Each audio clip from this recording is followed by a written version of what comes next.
Hi, everyone. So I recently did a series on the Baal Shem Tov and the birth of the Hasidic movement. What exactly are the teachings of Chassidus? I did this in my Chabad house, and I got great feedback that it was a really good series and information and inspiration that people really were very excited about. And I also got a lot of requests to record it. So here we are, because I'm not so good about recording my classes that I teach live. Maybe I'll get better at it, but it's okay. I'll redo it now, and I'll probably add some ideas that I didn't share originally. So that's a good aspect of it. Um, so in order to really understand the significance of the Baal Shem Tov and the unique contribution of the teachings of Chassidus, it's also important to have a little bit of a historical background of what was going on when the Baal Shem Tov rose up on the Jewish scene, so to speak. So, or like in the early 1600s, Baal Shem Tov was born in the year, I have it written down, 1698. Okay, so a bit before that, we were just on the heels of these incredibly tragic massacres that had happened to the Jewish communities all over Europe. I think it was anyone who was under the Ottoman Empire. So it was really mostly Ashkenazi Jews. You could compare it to the Holocaust. That's how bad it was. It was not 6 million Jews who passed away, but it was like hundreds of thousands. So it was a similar kinds of a feel. Very, very tragic time. What happened was there were, I'm not so familiar with like the exact details of the history, but from what I learned, there were these Ukrainian sort of, I guess, peasants. They were called Kazakhs that sort of like created this rebellion against the Polish nobility.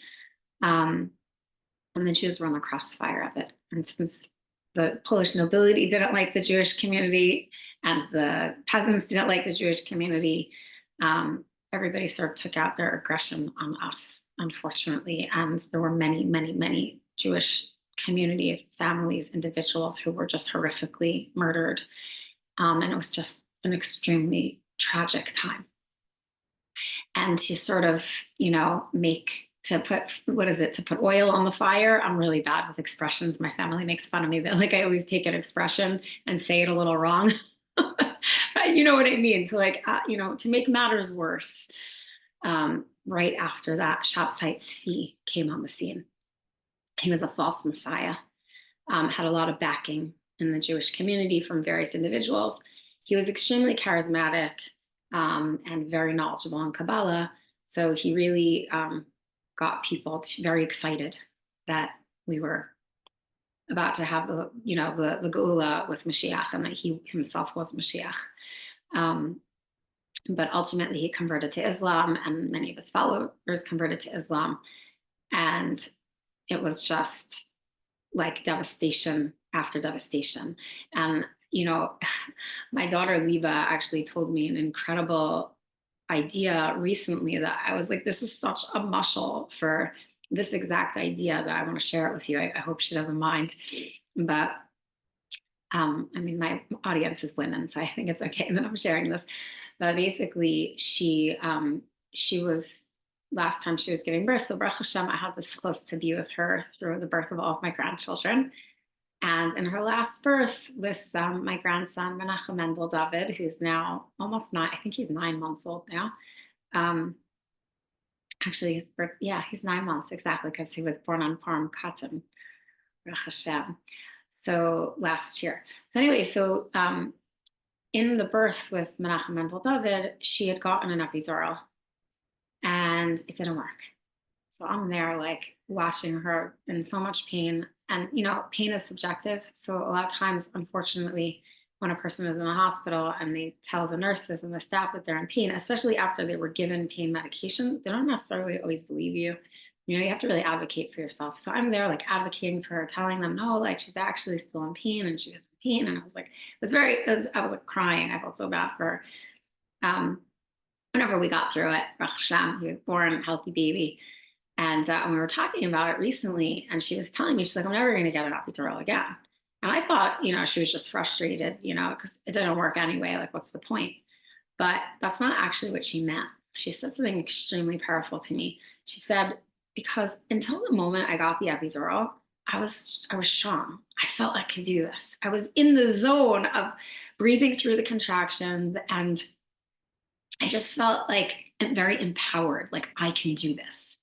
The second I got the epidural, she says to me, I let go because I was like, okay, I'm not going to be in pain anymore. So I don't have to fight anymore. I don't have to hold on anymore. I can kind of just like let go into the blissful feeling of not feeling the pain of the contractions. So when the epidural didn't work, the pain was so much greater because I had thought I was going to have salvation.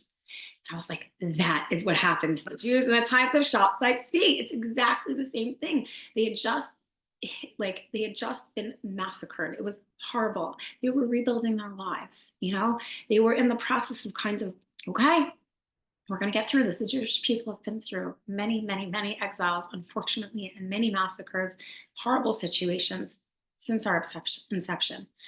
And please God, now we are actually going into the Gula Shlema any second now, but we'll get to how we got to that point. But at that point, we weren't quite there yet. And Shopside Tzvi gave them a lot of false hope. And so it's like they kind of let go and they thought, okay, this is it. And it wasn't. And so it was like a double blow. So after everything that they'd been through, and then to have this false hope, it was an extremely devastating time for the Jewish people. And then the Baal Shem Tov came on the scene. Okay, now, they say it's always darkest before the dawn. There's a really beautiful, famous idea. It's discussed in the Talmud, and it's also brought down by the Rambam. That each of the millennia, since the creation of the world, represent or are actually the embodiment of, not really represent, they are a particular tekufa of time that is related to one day of the week, right? So everybody knows the famous idea that Geula, redemption, is the eternal Shabbos. So that's year 6,000 to 7,000, okay? But each of the millennia leading up to that is a different day of the week, okay? So year 0 to 1,000 is Sunday, okay? And then you can keep doing it until you get to year 5,000 to 6,000, which is Friday on the Jewish calendar, which is Erev Shabbos, okay? So now, if we continue to do the math a little bit, right? We know we have 12 hours from when it becomes Friday, right? We tend to think of Friday night as Friday, but really Friday night is already Shabbos. So when we say Friday night on the Jewish calendar, we're really talking about when on Thursday when the sun goes down. That's really Friday night according to the Jewish calendar. And then Friday day is Erev Shabbos, right? But really Erev Shabbos is also Friday night, right? Thursday when the sun goes down, the nighttime of Friday. I hope I'm making sense. Okay. So when the sun went down on Thursday, that was the year 5,000. Okay. So according to the Rambam, the entire the entire 5,000 to 6,000 years actually considered the Messianic era in a general way, right? But from the year 5,000 till the year 5,500, was a very, very, very challenging time for the Jewish people. It was night, it was dark, okay? And then the sun started to rise. So the Baal Shem Tov was actually born right before the year 5,500, okay? So so the first 500 years of the 5,000th millennium or the 6,000th millennium, the year 5,000 to 6,000 is the 12 hours of night. And then from the year 5,500 till the year 6,000, right now we're in the year 5,785. Okay, so we're a few hundred years from sunrise on Shabbos morning. So we're really getting close to Shabbos now, and we see the signs are everywhere. But that's not the topic of today's class. So we're talking right now around the year 5,500. It was right when the sun was rising on Friday of the 6th millennium, on Friday of Erev Shabbos, is when the Baal Shem Tov was born, okay? So it's when true light started to come into the world to prepare us for the Messianic redemption, okay? And we're gonna talk a little bit more about how the teachings of Chassidus prepare us for Mashiach in the next class, but just to sort of give you a a timeline. For those of you who are visual, it's probably helpful to actually like see it written out.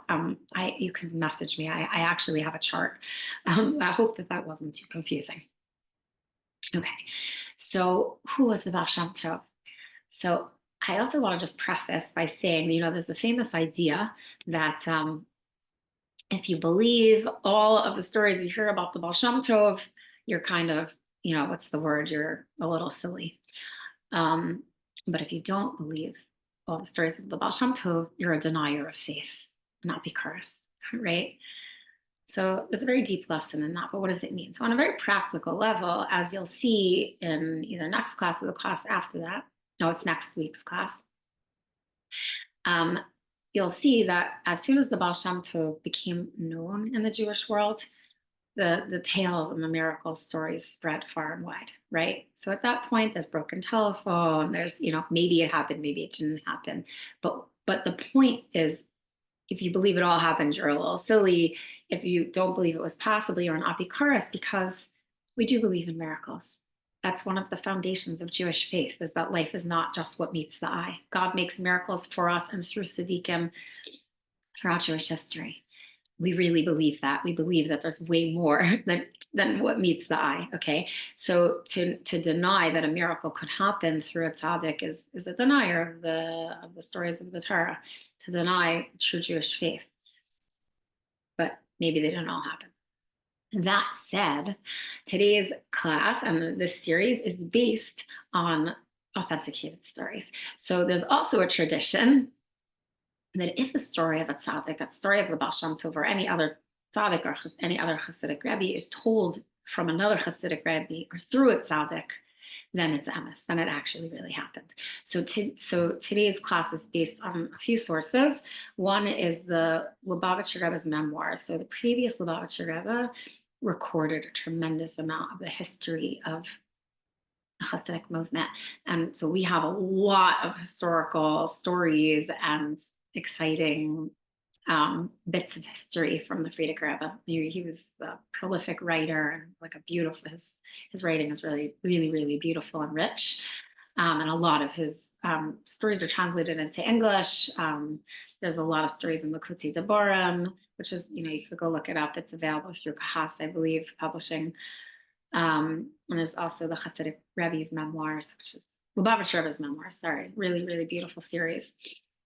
So a lot of today's class is based on that. And then also actual recorded accounts from the Baal Shem Tov himself, letters that he wrote.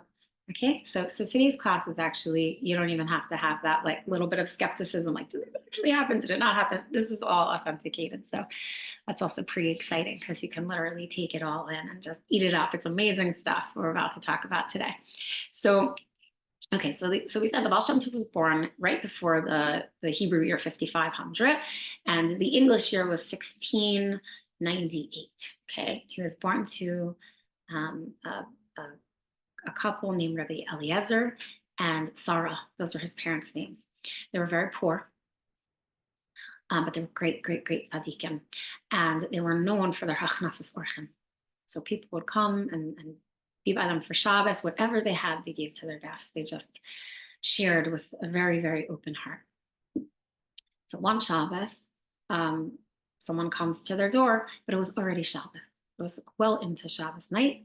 They were eating a Shabbos meal, and this man comes to the door, and Rabbi Eliezer welcomes him in with open arms, like he does for all of his guests. And this guest was a little entitled and a little bit clearly had broken Shabbos to get to their house.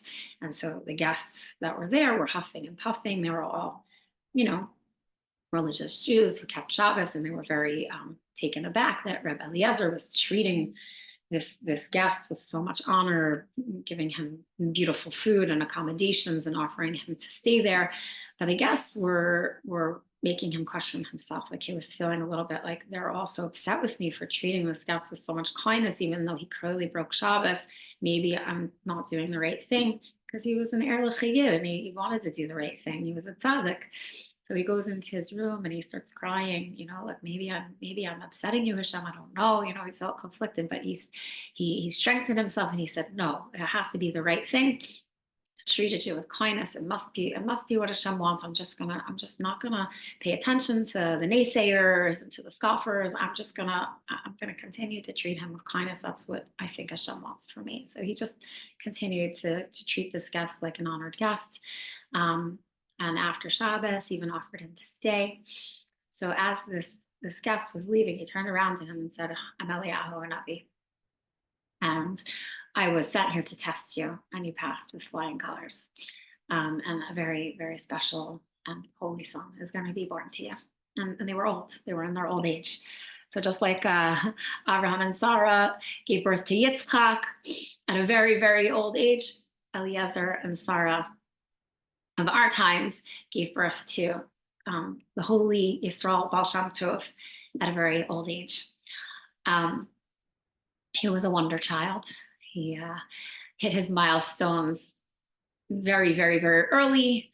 They say that he started speaking full sentences at like 3 months old. It's interesting because when we hear things like that, I think we're like, it's a little hard to imagine. Like, how is it? Like you hear about Rivka Imenu, how she, brought all that water to Eliezer and his camels, and she was only 3 years old, right? And so it's hard for us to imagine. But if you read the Rebbetzin Chana, the Lubavitcher Rebbe's mother has memoirs, and she actually speaks about the Rebbe from when he was a very young age. And so this is even closer to our time. So it's, something that we have like a modern day version of these stories that we hear, and we're like, like, how is that possible? So the Rebbetzin Chana actually tells a story about how when the Rebbe was 2 years old, okay, when he would hear there be a minion in their house, she tells a story about how he jumped out of his crib, grabbed his sitter, and went to go join the minion at 2. Most 2-year-olds could barely speak. She got nervous about Ein Hara, so she like grabbed him and put him back in his crib. There's another story of the Rebbe when he was 5. And there were pogroms in Russia at that time, and one time the community had to hide in a underground, like in a basement, so that they wouldn't hear them. And there were children there, and they were crying, and like the crying children were going to give them away to these people who wanted to hurt them. So the story the Rebbetzin tells in her journals that the Rebbe, I guess he I don't know if he had candy. I don't remember if he had a lollipop that he gave them. I don't remember the details of the story, but I know the Rebbe went around at age 5 to each of them and was patting them on the back and telling them not to worry, that everything's going to be okay. And he literally went around and calmed down all the children at age 5. Okay, so we have examples of great tzaddikim from a very young age having adult-like qualities. Most adults wouldn't be able to handle that type of a situation, let alone a 5-year-old child. So the Baal Shem Tov from a very young age was extremely holy and extremely wise from the get-go. He was also orphaned when he was very young.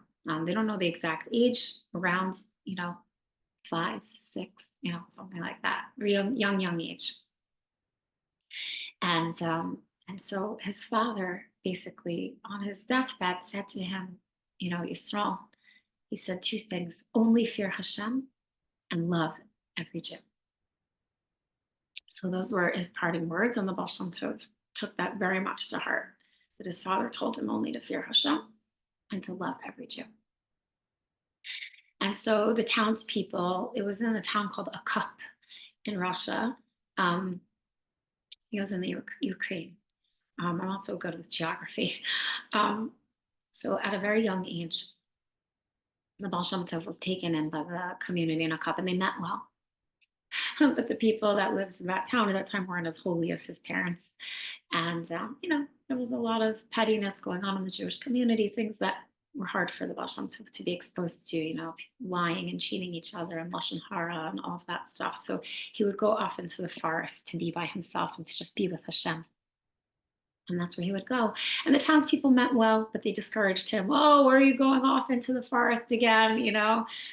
And they meant well, and he knew they meant well, but he just wanted to be with Hashem and in the forest alone. And he would go there to learn and pray. So at around age 7, he was in the woods, and he noticed a man there davening. And he was watching him. And he never saw such sincere davening in his life, except maybe when he saw his father at a very, very young age. He sees this man davening, like really pouring out his heart in the woods to Hashem.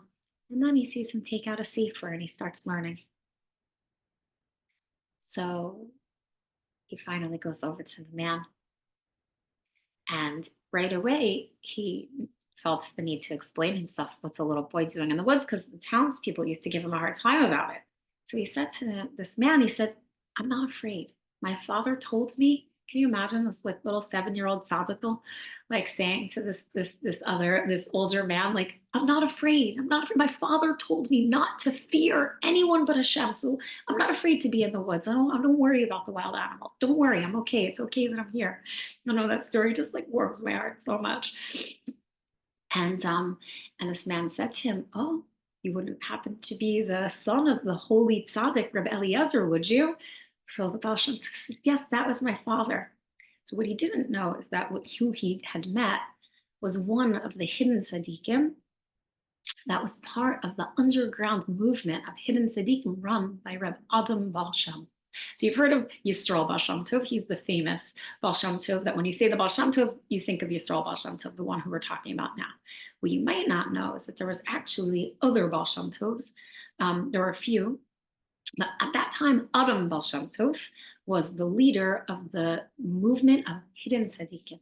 They would go around pretending they were paupers and uplift the Jewish people who I just said had had a big blow, right? They were really suffering, the Jewish community at that time. So these hidden tzaddikim would go to try to uplift the spirits of their fellow Jew and teach them to bolster the Jewish community. And so the Baal Shem Tov did not know that at that point he had run into one of these hidden tzaddikim and he took him under his wing and he basically taught him Torah until he was about 10 years old. And then he brought him to a village where, let me see, I can't remember the name of the mystic that he met, Rebbe Meir, okay? He brought him to the house of Rebbe Meir around age 10 and he said, okay, my time with you is done. Now it's time for you to learn with Reb Meir. He's going to teach you from this moment on. Okay, so the Baal Shem Tov was basically taken in around age 10 or 11 when he was under the learning of Rebbe Meir. He became initiated into the community of Hidden Tzaddikim. He was the youngest member.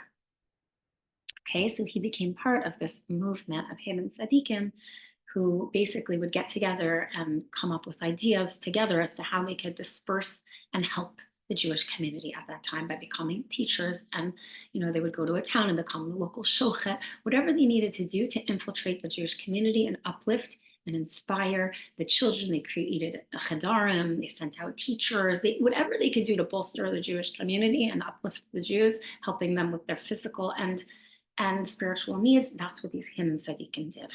It's really incredible to think about it, right? And no one suspected them. No one knew. They thought they were just either simple Jews, teachers, whatever they thought. They had no idea who these people actually were. Okay, and the Baal Shem Tov was their youngest member, and he himself also brought a lot of changes to the mentality of that movement. So these were all tzaddikim, but the Baal Shem Tov actually, I believe, was the one who helped them understand the importance of spreading education. I wrote it down: education, bolstering their economic situation and stability, uplifting the sincere and the simple, encouraging Tehillim and praise of Hashem, and concern, not reprimand. Okay, because there's a mitzvah in the Torah to reprimand a fellow Jew, if you see them doing something wrong. Okay, so, but one of the issues is you can only reprimand someone if, first of all, you're on the same level as they are, and if they can take it and they're actually going to change their ways because of it. Okay, so if reprimanding someone is just going to break them, it's not a mitzvah to do it. And at that time, the Jewish people needed to be built up. Truth is, we still do. And so we're still in that era where we need to be built up, not reprimanded. But especially at that time, it was not the time to be reprimanding our fellow Jew. It was the time to build them up. And there was a culture then of preachers who would go around to these Jewish communities, and they would take these simple broken Jews who were just trying to rebuild their lives after so much destruction and devastation, and just yell at them and tell them how much they were sinning. Because the truth is, there was a lot of unlearned Jews at that time, and they probably were not keeping Torah mitzvahs properly to the greatest degree because they didn't really know halacha that well. But whatever they knew, they did with the utmost sincerity, and they really tried. And this was something that Baal Shem Tov saw, okay? And he picked up on, and he saw, like, they care, they really care, they just don't know, don't be so hard on them. Like, let's build them up, let's give them the opportunity to do what's right. I have to tell this story here. It's like literally one of my favorite stories, but it also just takes the historical accounting that we're doing right now and makes it also relevant to our times. Although we're going to see how, like, through this series, hopefully we'll see how far we've come even since then, but because of the teachings of Chassidus. But there's an incredible story that really reminds me of this, of Professor Hasofer. I've told this story before, so you may have heard it, but the Professor Hasofer lived in the 1960s. I mean, I think he's pretty sure I don't know if he's still alive. I don't want to say because I'm not sure, but I know his kids are a big part of the Chabad movement now. But anyway, at that time, Professor Sofer was a secular Israeli Jew, and his mother became ill, and so he needed to move near Australia to be with her, him and his wife.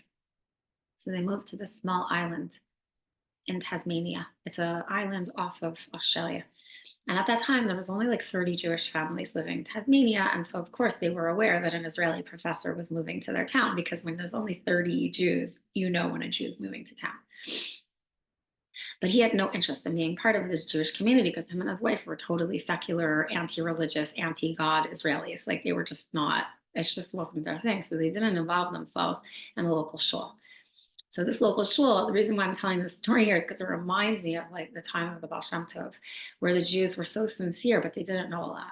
And it was exactly the same in this little town in Tasmania. These Jews, like, in this shul, they tried to keep Judaism to the best of their ability, but they really didn't know a lot. So they just, like, did whatever they could. They read the Torah however they knew how. They tried to remember things that they were taught by their ancestors. Like, they did the best they could with what they knew, but they didn't know a lot. And so they only had one Baal Kara, only one person who could read from the Torah every Shabbos, and he moved. So the Hasophers got a knock on the door, like, "Hi, you're Israeli? We need you. You're the new Baal Kara." And he's like, "I am not the new Baal Kara. Like, I'm not religious. I don't do this. What are you talking about?" But he realized, like, they really need him. So he was like, "Okay, humanitarian, like, my local Jews need my help. Okay, fine, I'll do it." Like, in his mind, he just told himself, like, this is the right thing to do, is to go help this community. But what happened was, as he started getting into like, reading from the Torah, and, like, having to sort of, him and his wife, like, rack their brains for the things that their grandparents taught them and their great grandparents taught them about, like, how to do all of this, it sparked something in them. And so the more involved they got in trying to help the shul, the more they themselves realized, whoa, we don't know a lot about our Judaism. We better get with the program, or our children are going to know nothing. And that really sparks them to start learning and reading and doing whatever they could. And the way he tells the story about how his wife would rack her brain, like, okay, wait, how did my grandfather make Kiddush? Like, okay, I think this is what he would say. And she would sing the songs that she remembered from her childhood. At this time, there was no internet. There was no, like, how do you learn more? Now you want to know something, you Google it, Chabad.org, or, like, all these other Baruch Hashem Jewish websites come up, and you can find out pretty much anything you want to know. But in those days, what did you do if you wanted to learn more about your Judaism? So what happens next is one of the most incredible stories I've ever heard in my life. Like, it just, every time I tell it, I have to try not to cry too much while I'm teaching this series. I don't know if you guys can see, I'm, like, holding back because it's all very emotional. But so at a certain point, they were like, we don't know what we want to do more. We know there's more. There is definitely more. So he cries out to God, and he says, in every single generation, there's a Moses. There's a leader. There's a Moses. There's a Yehoshua. Always Aaron. There's a Jewish leader, right? Moshe and Aaron were, like, sort of, to get led together. But in every generation, there's a Moses, there's a shepherd, there's a leader. There must be one in our generation. There must be. So he cries out to Hashem and he says, please send the leader of the Jewish people, send the Moshe, tell him I need his help. I need him. Where is he? I need him. The next day, he sees a chassid, a clearly religious dude, walking around Tasmania looking like he's looking for something. No clue what he's looking for. He's just looking, going like this. Professor Asuf literally goes running into the street, grabs this chassid, gives him a big hug and says, I cannot believe it. Please, I need you. Brings him into his house. His name is Rebbe Chaim Gutnick. He's the shliach of the Rebbe in Australia. He didn't ask him his name. He didn't ask him anything. He literally just brought him into his house, and Rebbe Chaim Gutnick taught him how to keep kosher. And he basically sat with him for hours and hours, and they asked all their questions and they wrote stuff down. 2 weeks later, he comes back and he teaches them some more. And at that point, he got his name and his phone number. But he never asked him the story of how he ended up in Australia, in Tasmania. Like, he had no idea. Later on, they moved to the main island. They moved off of Tasmania onto, I guess, the main island of Australia. Again, my geography is not great, but and it came out that he was Professor Sofer, his wife. I don't remember the details of the story. They had been speaking to Rabbi Gutnick's daughter, and she was like, did my father ever tell you the story of how he came to Tasmania? And they were like, no, actually, we don't know. Like, how? So he said, my father got an emergency fax from the Lubavitcher Rebbe that he must go to Tasmania immediately. So they were like, oh, wow, so interesting. Like, and then he remembered his tefillah.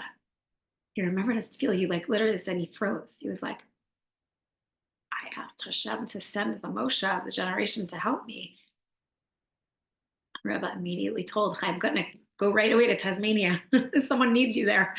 And that's why when he was there, he didn't know what he was looking for. But Rebbe Gutnick has lots of Baal Shem Tov stories of the Rebbe sending him places and not telling him why he's going. And then all of a sudden he meets a Jew in need.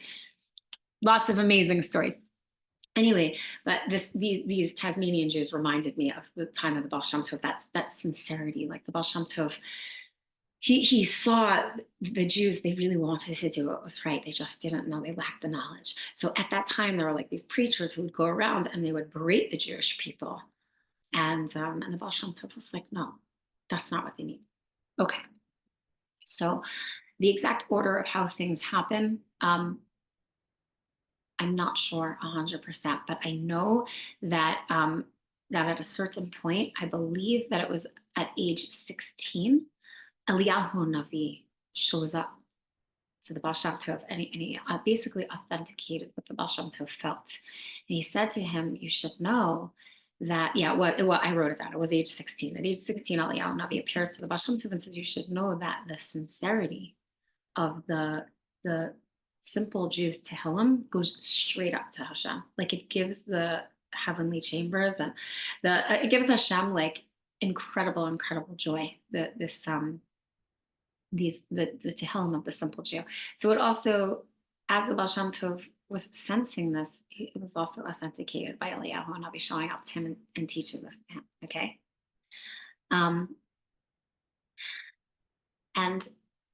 So not only at that time was there, sort of this trend that these preachers would go around and they would berate these simple Jews, but there was also a humongous divide in the Jewish community itself. And this is something the Baal Shem Tov really came to fix, which we're going to talk about more, I believe, in the third class as to why there was opposition to the Hasidic movement at the beginning. And obviously, everything has a lot of layers to it, but there was a very, very, very big divide in the Jewish community at that time too. It was basically the more Torah that you knew, the more you were respectable and worthy of being treated well, I guess. I didn't live then, but the stories are basically that if you were a Torah scholar, you sort of were your own sort of group, and it was really it was divided so much so that if a simple Jew had a yard site or something they needed to observe, they weren't even allowed to daven at the Omed. They were basically sort of forced to make their own shuls. So there was such a divide, and the Torah scholars weren't able to influence the simple Jews because they didn't want anything to do with them. So it was like you were a nobody and you weren't going to get anywhere either. Like, how could you even become better when the people who knew things didn't want to talk to you? So that was what was going on in the Jewish community when the Baal Shem Tov arose. So it also helps you understand how badly these hidden tzaddikim were needed to bolster the Jews at that time, especially the unlearned ones. But the learned ones also needed a lesson or two as well. So the Baal Shem Tov and the hidden tzaddikim played like a dual role of kind of humbling the Torah scholars and helping them understand, like, first of all, you're not so great. Like, it's good that you know a lot of Torah, but like, you really need to work on your Ahavas Yisrael and your humility. And to the simple Jews, like, you're not so bad. Like, you're really sincere, and Hashem values you very much, and to sort of create less of a divide. Okay. So what happens next? And so this went on, this like sort of hidden cohort of tzaddikim until the Baal Shem Tov was at age 26. So it was still going on, but now at this point, I'm not sure how much time the Baal Shem Tov spent with the hidden tzaddikim or with his teacher that revealed himself to him. That part I don't know. But at age 26, on his birthday, which is Chai Elul, another soul came to the Baal Shem Tov and told him that he's going to teach him the secrets of the Torah. So basically what happened was, one night the Baal Shem Tov was sleeping, and a sage came to him in his dream. He was beaming with light. And he said to him, Baal Shem Tov, Yisrael, do you recognize me? Do you recognize me? And the Baal Shem Tov said, no, who are you? And he said, in the right time, I'll reveal myself to you. So the Baal Shem Tov woke up, and he started thinking, like it says in Zohar, that dreams are, sometimes dreams can come from klipa. So he was like, dreams are not, I'm not going to pay attention to it. I don't know what that was. That was like kind of a little bit scary. So he went to the mikveh. It was on Erev Shabbos. And as he's going to the mikveh, he sees this neshama that came to him in his dream. And he basically said to him, like, don't be afraid. Not all dreams are to be dismissed, basically. And that was like this light and this feeling of like Gan Eden came over the Baal Shem Tov when he was in the presence of this neshama. He didn't know who it was. So I'm sorry, I'm just looking at my notes because I don't remember all the details. Oh, right. So basically, this soul tells the Baal Shem Tov to go and immerse in a mikveh after Shabbos. It was on Shabbos. He tells him on Sunday, go immerse in a mikveh 4 times and then meet me at this certain place. He says, trust me. So the Baal Shem Tov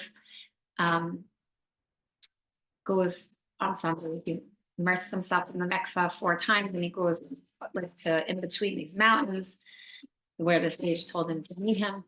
And he finds him in a cave, and there's like this bright light coming out of the cave. And the way the Baal Shem Tov describes it is that he showed him a sefer, which the Baal Shem Tov says in I believe it's in Kesser Shem Tov, where he tells the story. I'm not sure where the story is recorded. It was in a book that was a compilation of the Frierdiker Rebbe's memoirs and some letters from Kesser Shem Tov.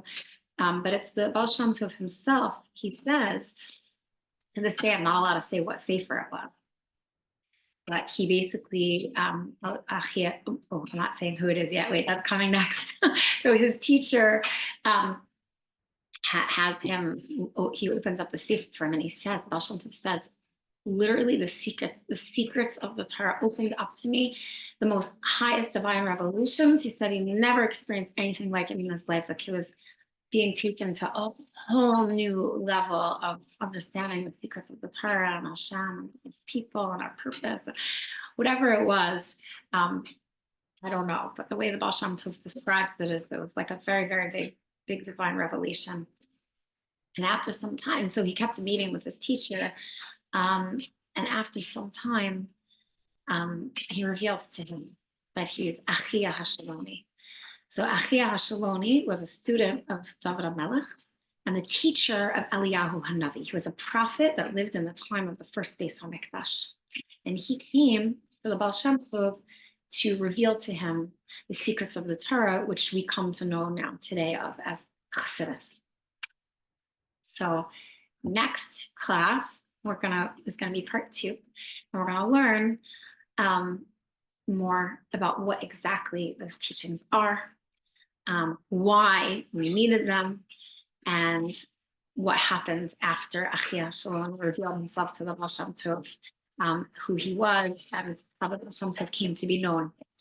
Because don't forget, he was a hidden tzaddik, and all this was happening while he was hidden. No one really knew who he was except for the group of hidden tzaddikim. Okay, so I believe that's it for today. Yeah, stay tuned. And good Yantif. Tonight we say Yatis Kislev, that you should be blessed in the Shana Tova, in the ways of Chassidus, and in the teachings of Chassidus. I have to look up exactly how we say it, but it's a really special night tonight. So those of you who could do something special, learn a little Chassidus for bring, ask yourself how you could be connected more to Hashem through the teachings of Chassidus, and making a difference in the Jewish community, like the Holy Baal Shem Tov, to welcome in the Messianic era. We're also going to talk about that too. Okay, stay tuned.